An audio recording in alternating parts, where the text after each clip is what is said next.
নমস্কার বন্ধুরা, মায়ের ছোঁয়া চ্যানেলের আরও একটি নতুন ভিডিওতে আপনাদের সবাইকে স্বাগত। আজ আমি আপনাদের কাছে চাল কুমড়োর টক শেয়ার করব। চলুন রেসিপিটি দেখে নেওয়া যাক।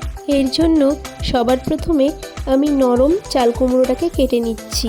তবে হ্যাঁ, এই রেসিপিটি করার জন্য চাল কুমড়োটাকে কিন্তু নরম হতে হবে।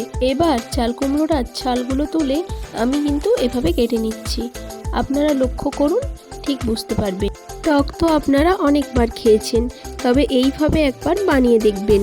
এরপর ভিজিয়ে রাখা ডালগুলোকে আমি শিলনোড়াতে এইভাবে পেস্ট করে নিচ্ছি। পেস্টটিকে একটি পাত্রের মধ্যে তুলে রেখে এর মধ্যে আমি দিয়ে দিচ্ছি পরিমাণ মতো নুন এবং পরিমাণ মতো হলুদ।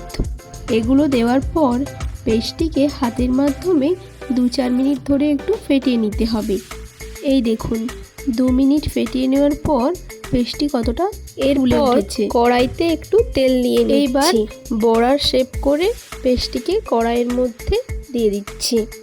এর কিছুক্ষণ পর এগুলোকে একটু উল্টে নিচ্ছি। এইভাবে 2-4 বার উল্টে পাল্টে নিয়ে বড়াগুলোকে ভেজে নিচ্ছি। এরপর দেখুন, আমি একটি বাটির মধ্যে কিছুটা পরিমাণে পাকা তেঁতুল নিয়েছি। এতে একটু জল দিয়ে 5-6 মিনিট একটু ভিজিয়ে রেখে দিতে হবে। একটি কড়াইয়ের মধ্যে তেল দিয়ে 2টো শুকনো লঙ্কা এবং কিছুটা পরিমাণে 5 ফোড়ন দিয়ে দিলাম। এটা একটু গরম হয়ে এলে এটাকে একটু নেড়ে চেড়ে নিতে হবে। এরপর এর মধ্যে দিয়ে দিচ্ছি সেই কেটে রাখা চাল কুমড়োটা। চাল কুমড়োটা দিয়ে এটাকে আবারও একবার একটু নেড়ে নিলাম। এক্ষেত্রে বলে রাখি, গ্যাসের ফ্লেমটা একেবারে লো ফ্লেমে রাখতে হবে। চাল কুমড়োটা দেওয়ার প্রায় 1 মিনিট পর আমি এর মধ্যে দিয়ে দিচ্ছি কিছুটা পরিমাণে নুন। আর হ্যাঁ, বাড়িতে এই রেসিপিটা বানিয়ে আপনারা কিন্তু একদম কমেন্ট করতে ভুলবেন না। এরপর এতে পরিমাণ মতো হলুদ দিয়ে দিতে হবে।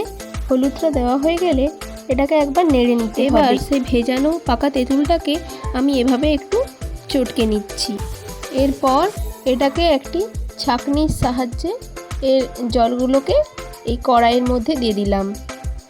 আমি কিন্তু আরও হাফ বাটি মতো এখানে জল দিয়েছি। তারপর এই জলের জন্য আমি এখানে দিয়ে দিচ্ছি 1/2 চামচ মতো নুন।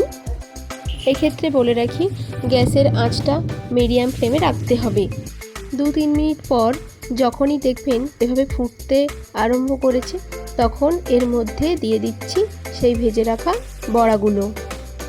আর হ্যাঁ, চ্যানেলে যারা নতুন তাদের আমার চ্যানেলটিকে সাবস্ক্রাইব করার অনুরোধ রইল।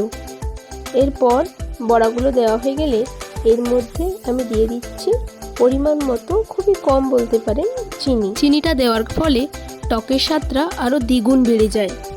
এরপর যখনই দেখবেন যে এই টকটা একটু ফুটতে লেগেছে, তখন ভাববেন যে আপনার রেসিপিটি একদম রেডি। তো এই পর্যন্ত এতটাই বন্ধুরা, দেখা হচ্ছে নতুন কোনো ভিডিও নিয়ে।